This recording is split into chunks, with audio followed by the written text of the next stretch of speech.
I want my property. Get down. The prison officers pushed to the very edge. I think I'm probably the most stressed I've been in 24 years in this job. And the governor demanding change. Without reform, I don't know how long we could sustain the prison system.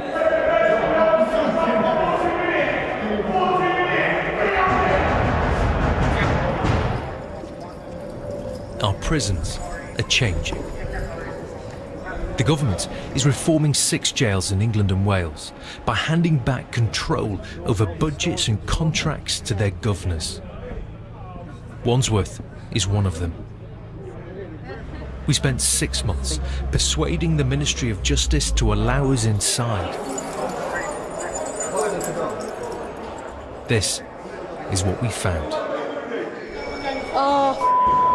Can you run? Can you run? B-Wing. And Jennifer, a new recruit. And Steve, a Wandsworth veteran, face the first alarm of the day. Run! An inmate is refusing to go back to his cell.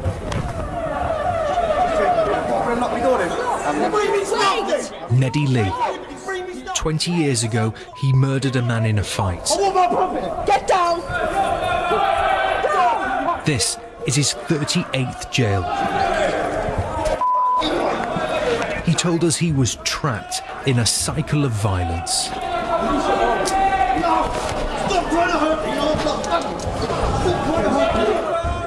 In the 2 decades I've been in, I've had warfare in jail. I got sliced down the side of the face and I don't know who cut me. It's been non-stop, constant. Violence? Violence non-stop. Been stabbed through the chest. I've had my arm broke. I've got 3 broken bones in my hand. I've had murders in here, left, right and centre. And I've gone to him and said, look, at the end of the day, you're putting me in a predicament where I have no alternative but to utilise violence for my safety or to assert position on the wing. And that's totally counterproductive to my progression. I need to go home. I'll just feel baby. Psychologically, it's torture. Emotionally, it's very, very difficult. And with the greatest respect, it's so short-staffed in here, this place can't run. It's unsafe. Even a lot of the staff that are in here are in fear. Going down 2, so we're going bang up. And facing this pressure, Jennifer. This is her first job inside a prison. 4 weeks in? Yeah, 4 weeks in. You're shaking? Yeah, but it's, you know, it's the rush, you know, of something going to happen. Like, I've done so much. That was the first time I've used my CNR, which is use of force. It all goes off here. Job for you? Yeah, definitely. Like, it happens on a regular basis. We just have to get used to it. At times inside Wandsworth, it felt relentless. An overcrowded, understaffed Victorian jail. This alarm is because there's been a fight on the yard. So that looks like a chair leg that was thrown down there. At least one officer has been hurt. Are you all right? We're all leaving. To understand what happened, we asked to watch the CCTV footage. There you go. On the left, you can see one inmate attack another with the chair leg, breaking his arm. In seconds, the fight spreads. We're told this was planned. 2 South London gangs fighting over respect. Every day I wake up and I think I got God with me, so I don't... Days later, we tracked down the man who started the fight. So it makes me much better. A rare opportunity to ask why. It happens every day. It's like violence. Violence just happens every day. Just if it's maybe from this postcode and that postcode and that. And do the gangs follow you in here? Yeah, the gang follow you. When you're a gang member, everywhere you go, you're known you're just known to a gang member and that. And when you walked out on that yard? Yeah, when I walked out in the exercise yard, I thought I had to fight. I had to fight because if I don't fight in that, I won't be a man. So after all the end of all of that fighting and that, when I was getting back in, I think yes, God, at least I made it. But this is the cost. An inmate hurt and angry. Yeah, he's waving the stick around, wasn't he? Waving the stick around, waved it at my arm, broke my arm. You got to do what you got to do. There's nothing you can do about it. You get your arm broke and you're left in your cell. 3 days it took them to take me to the hospital. 3 days. You're vulnerable in here with a broken arm. I have a lot of friends who are wrapped around me, so there's no problem for me, but another person could be very vulnerable. The threat of violence was everywhere. This prisoner had boiling water and sugar thrown over his face. Another had been beaten up. Just another fight, he said, all part of prison life. You've got to be able to defend yourself, innit? If you can't defend yourself, then you'll become a victim, innit? How many fights have you had in here? In this jail, I had about 5, 6. 5, 6, to be honest with you. Yeah. The most violent inmates are sent here, the segregation unit. We're facing this. These out, so these can all come at you when you come through that door. And they're heavy. That's going to do some damage, isn't it? Yeah. But the whole landing, all these cells, you see the fella opposite you, all this cell has been flooded, the whole lot. There's another cell over there. I think we're a 13, 14 bed unit, and we're only half working because the cells are just getting taken out. And this is what it takes just to feed some prisoners. Officers wearing helmets, delivering a sandwich. How dangerous is this job? It's getting dangerous. He's getting worse. Every day we saw the pressure. Excuse me, sir. This is because another inmate is refusing to go back to his cell. Here it is, here. If you just come back through there. This way, stop. Steve has worked here for 19 years. Yeah, it's one person under restraint there, the wing looks secure. The amounts of incidents have gone up. We're not actually proactively trying to solve issues, we just seem to be reacting. With 4 to 5 staff on the units and wings like that, it gets quite tense at times. There needs to be fundamental change because we release prisoners, they keep coming back. This was found in his kit bag. And fueling the violence, the drugs. This is spice, a synthetic cannabis. It's got so bad, Wandsworth now has an X-ray machine to search inmates. That is drugs concealed. There's also sniffer dogs, but still the drugs are smuggled inside. Prison officer Danielle showed us the evidence room. It's packed with drugs, weapons and phones. We have a very, very small mobile phone. It's tiny. Absolutely tiny. Those are obviously homemade nunchucks. That could do a bit of damage there. We would strongly suspect that that is spice. What is spice doing to prisons? Hurting them, really.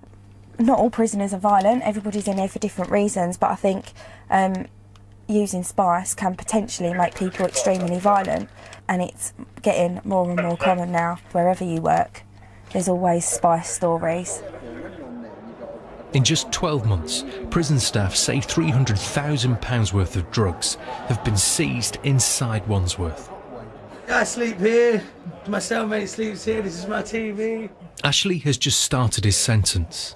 Canteen comes round every He says drugs are everywhere. set. Hear my tunes at night time when I'm relaxing and that. Same old. Yeah, this is it, this is my home, this is where I live. What drugs can you get in here? You can get spice, you can get heroin, you can get crack, you can get anything you like. Right Anything now? from right now, all I've got to do is go down to the 2s, to the 3s, to the 1s, it's there, everything's there, anything you like. Is it easy to get cannabis? It is. Has prison made your addiction worse? Yeah, because I've been in for so long now. I've been in for nearly 8 years, so I get a lot stressed out. This is the drugs that's the problem. And being inside so long. How do you being pay? around so much people that smoke this stuff. But that smell of cannabis is really the smell of cannabis. And most days we could smell cannabis. This was B-Wing. Yeah, it's overwhelming, especially up here. And then we see it. A group smoking below us, in full view. It's mad, like the stops are here and that as well, and it's just no one cares, like it's like there's no order, like. But how do you feel about people smoking cannabis down there? Not good. Because imagine they can't get in next week now, then what? It's going to be fights and that. And the officers are just here, like. Obviously, it's not myth, it's sport. Where can you get cannabis from around here? Everyone. Is it easy to get? If you got cannabis, I can get you some still. You get me cannabis Yeah. right now? Yeah. How does that make you feel hearing that? Well, obviously it's not good, is it? It defeats everything that we're trying to do as a service. And many inmates told us the same story. Drugs smuggled into Wandsworth, available for the right price. I know officers that charge you, say £500 a parcel, the size of, say, 3 tennis balls, full of drugs, phones, whatever you want. This prisoner asked us not to show his face. He wanted to talk about corruption. A smartphone, 700 quid they go for, retail price. And who brings those phones in? Officers, other prisoners. Are you just saying that though? No, of course I'm not to get just saying officers in that. trouble? No, of course I'm not. If it is a member of staff who is quite willing to bring in a mobile phone or some drugs that could potentially put me on and everybody else in danger, I don't want to work with them. How big is the problem?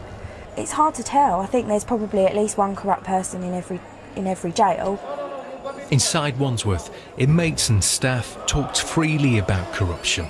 The governor admitted there was a problem and that he had to deal with it. Corruption is the one thing that I absolutely cannot stand.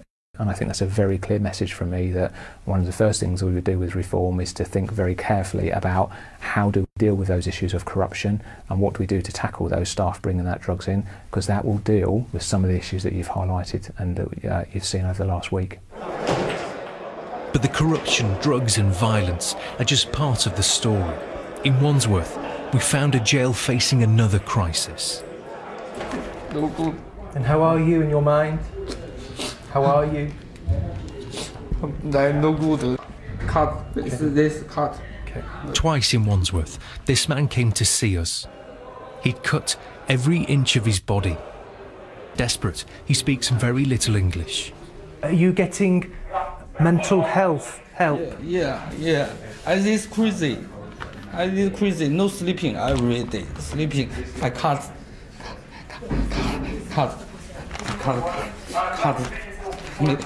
me. And so many here are in crisis. This man jumped over the railings onto the netting.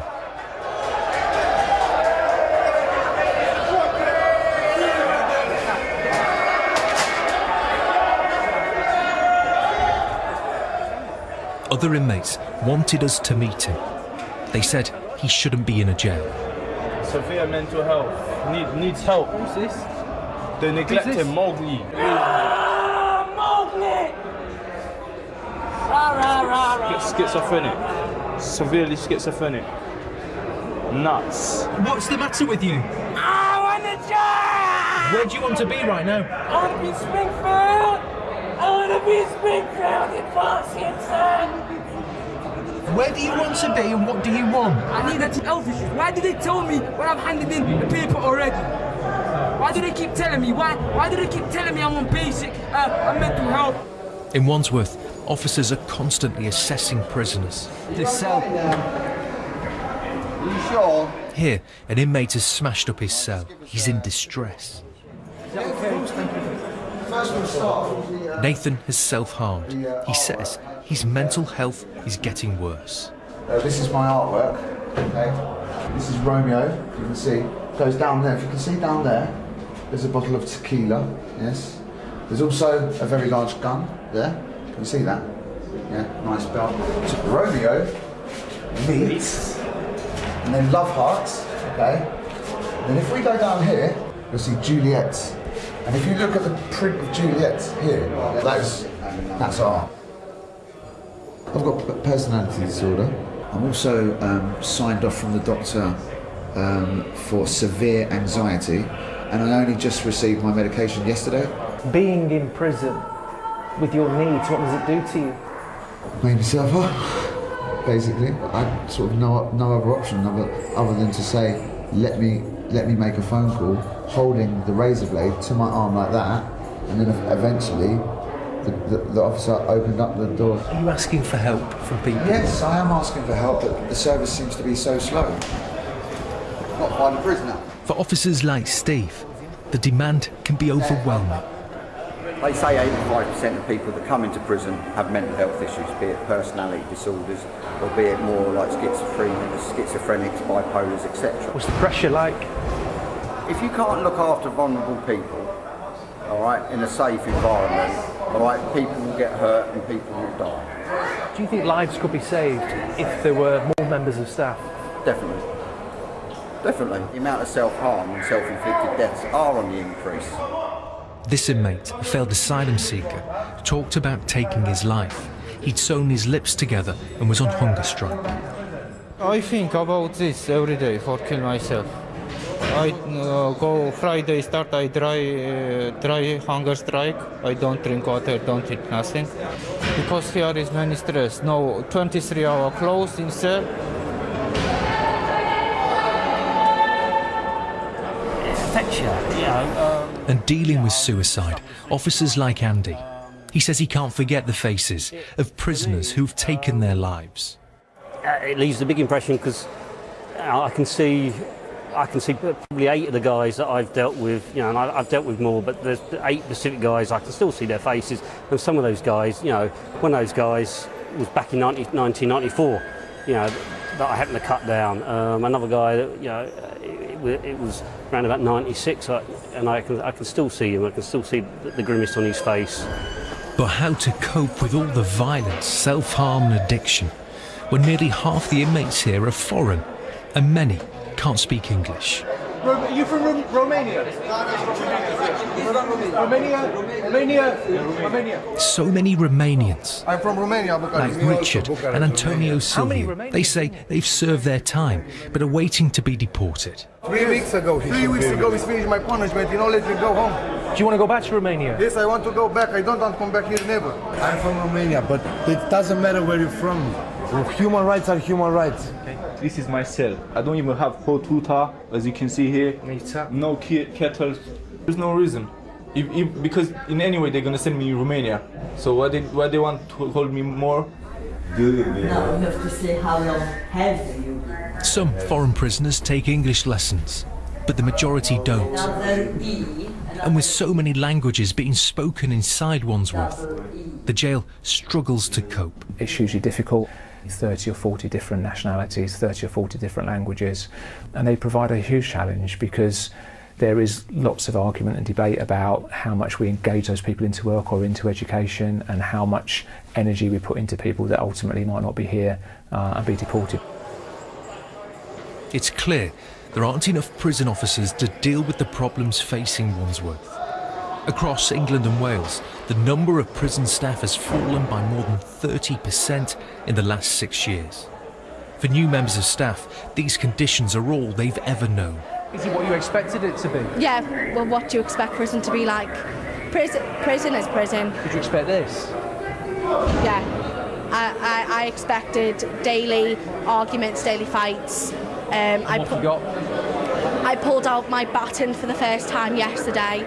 I cut down my first hanging prisoner 2 weeks into the job. You are going to be faced with a lot of realist things. You're going to be faced with shocks. But it's a. Do you want to do this job? I came into this job to be able to rehabilitate certain prisoners. Can you do that? I think I can.